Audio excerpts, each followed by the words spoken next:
One of the biggest questions a young person is asked as he or she gets close to high school graduation is, what do you want to do? The full questions that are actually being asked in this seemingly simple question are, what are you going to do with your life? What is your direction? What are you going to dedicate yourself to?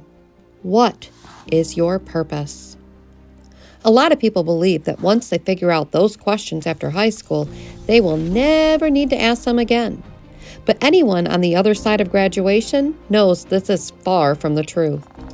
We continually ask and evaluate our purpose, direction, and our call in life. While our professions may change, God has a big call for each of us in our lives and a purpose for each of us, and it is far less specific than we might think. The call each of us has from God is called a vocation. Every person has the same universal vocation, which is the call to be holy.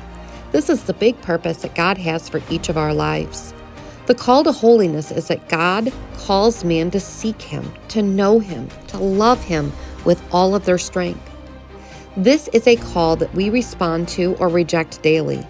Our call to holiness is something we live daily, and all other directions and calls relate to it.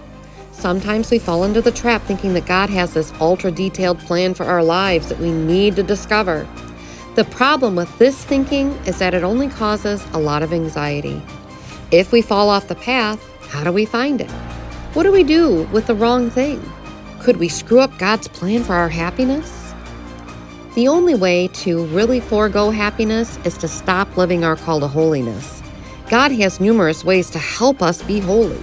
From the jobs we work to the particular vocation we may have toward marriage, holy orders, or consecrated life. But the end goal is always the same. God wants us to be holy, and God is going to make all things work toward that in the end. We are called to live out our universal vocation, but we are also called to live out our particular vocation. This is the second large calling we each have, and it revolves around the way we reveal God to the world.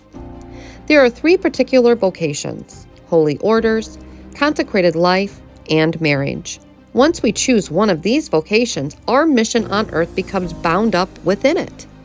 When man enters holy orders, his mission is to serve and bring Christ into the world as a member of the clergy. When a person is consecrated, they dedicate their life exclusively to Christ in service and prayer. Married individuals are dedicated to growing the holiness of their spouse and, if they have children, to the rest of their family. When all is said and done, our goal is still heaven throughout whichever path life takes us in. If we make holiness our highest goal, the rest will fall into place. God's call in our lives is always for our good, but that does not mean that there will not be twists and turns along the way.